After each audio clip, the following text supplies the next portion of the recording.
भगवान बुद्ध की उपदेश स्थली सारनाथ में आने वाले देश विदेश के पर्यटकों को बेहतर सुविधाएं देने के लिए योगी सरकार लगातार ठोस कदम उठा रही है। पर्यटकों की सुविधा, सुरक्षा और सुगम आवागमन को ध्यान में रखते हुए मुख्यमंत्री योगी आदित्यनाथ के निर्देश पर सारनाथ के ऋषिपतन मार्ग पर एक आधुनिक क्लीन स्ट्रीट फूड हब और ग्रीन बेल्ट का निर्माण एवं सौंदर्यीकरण किया जा रहा है। इस परियोजना का उद्देश्य न केवल पर्यटन अनुभव को बेहतर बनाना है, बल्कि सारनाथ की ऐतिहासिक और धार्मिक गरिमा को भी बनाए रखना है। करीब 108 मीटर लंबी इस सड़क पर विकसित होने वाली ये स्ट्रीट फूड हब पर्यटकों के लिए एक नया आकर्षण केंद्र बनेगा। यहाँ स्वच्छता, सुव्यवस्थित खान पान और सुरक्षित वातावरण पर विशेष ध्यान दिया जाएगा, ताकि देश और दुनिया से आने वाले श्रद्धालु और पर्यटक बिना किसी असुविधा के स्थानीय व्यंजनों का आनंद ले सकें। इसके साथ ही ये पहल स्थानीय लोगों के लिए रोजगार और स्वरोजगार के लिए नए अवसर भी पैदा करेगी, जिससे क्षेत्र की आर्थिक गतिविधियों को बढ़ावा मिलेगा।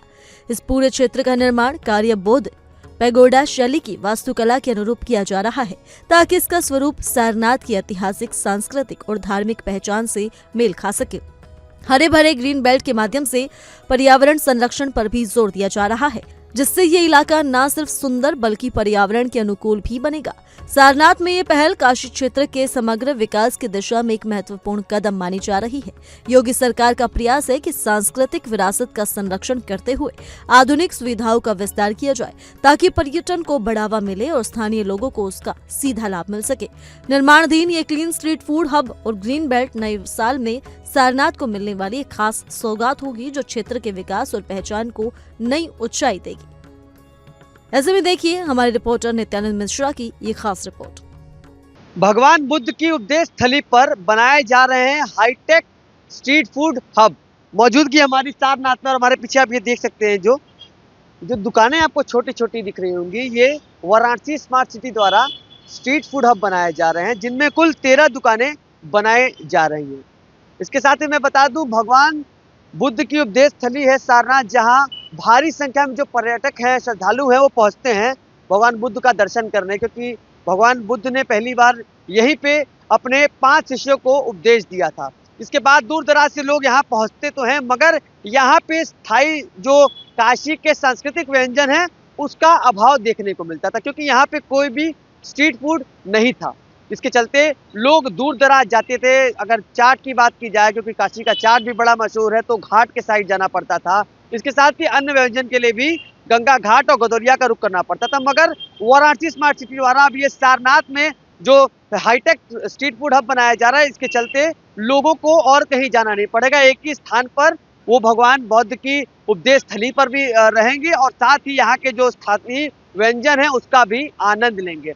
बता दें कि इसके चलते जो पर्यटक हैं, पर्यटकों को तो सुगमता होगी, मगर स्थानीय लोगों को भी रोजगार का एक नया अवसर मिलेगा, क्योंकि एक ही स्थान पर जहां पे श्रद्धालु भी रहेंगे और व्यवसाय भी होगा, दोनों काम एक साथ चलेगा, जिससे दोनों लोगों को लाभ मिलेगा। और साथ ही साथ यहाँ का नाइट मार्केट भी डेवलप होगा। रात्रि का जो पर्यटन है उसमें भी कहीं ना कहीं बढ़ावा देखने को मिलेगा। कुल 13 दुकान है, 1 करोड़ रुपए की लागत से बनाई जा रही है, और स्मार्ट सिटी द्वारा बताया गया है कि फरवरी तक इसे बनाकर कंप्लीट कर दिया जाएगा और आम लोगों के लिए इसकी शुरुआत भी कर दी जाएगी। वाराणसी से इंडिया डेली के लिए नित्यानंद मिश्रा। फूड स्ट्रीट जो इसलिए बनाया जाता है कि केवल खाने पीने की चीज़ वहाँ रहे, है ना, और जो अनियंत्रित जो बेचते हैं उनको नियंत्रित वे में और सुरक्षा की दृष्टिगत, मतलब हाइजीनिक उसमें आइटम बिके, इसको देखते हुए फूड स्ट्रीट बनाया जा रहा है। और यहाँ बनारस के जो मेन प्रसिद्ध जो खान पान है उसको उसमें रखना है। ये लगभग 1 करोड़ इसकी लागत है और मार्च में कंप्लीट हो जाएगा। 16 दुकानें।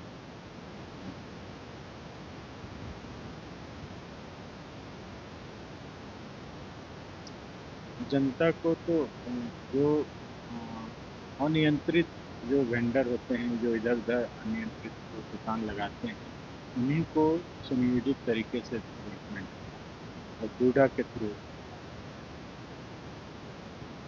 नहीं, वो उनके पास लिस्ट है, डूडा के पास लिस्ट है, वो वो कहीं से जहाँ अनियंत्रित लगाते हैं उसको यहाँ शिफ्ट कर देंगे, तो एक जगह साफ हो जाएगा, एक जगह सिस्टमेटिक ढंग से हो जाएगा।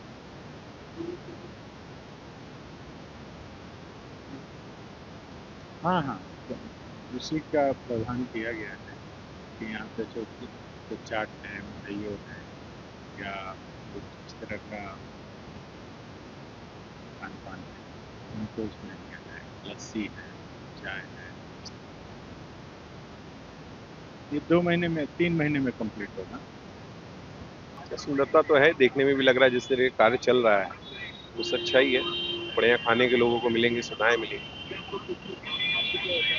काशी का जैसा कि लोकल लोग बताते हैं, कि चाट वगैरह की दुकानें और भी जो लोकल हैं, जो अच्छा बनाते हैं, उनको भी यहाँ लाने का प्रोग्राम है।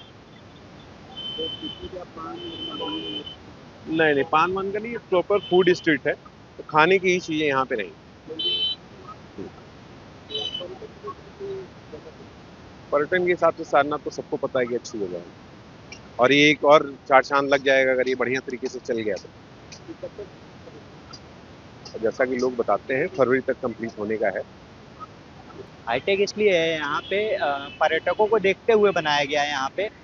और क्योंकि जब पर्यटक आते हैं यहाँ पे दुकानें उस हिसाब की है नहीं, आप देखेंगे आगे जा करके तो मैक्सिमम गोमतियों में लगी हुई दुकानें हैं। तो इसलिए इसको इस तरह से बनाया जा रहा है कि यहाँ पे पर्यटक आए तो खूबसूरती भी दिखे उनको। और यहाँ पे स्पेशली जो पर्यटक आएंगे खाने पीने की चीज़ें उनमें व्यंजन रहेगा अलग अलग तरीके का। ये फूड कोर्ट एक तरह से है और हर तरह का फूड कोर्ट मतलब मलइयो हो गया, आपका फास्ट फूड हो गया और हर तरह की बनारसी चीज़ें, इसमें पान का भी रहेगा, बनारसी पान का भी एक स्टोर डलेगा और वो फ्रेंचाइजी के तौर पे लोग लेंगे, कोई अपना पर्सनल नहीं। इसमें अभी फरवरी तक का समय है।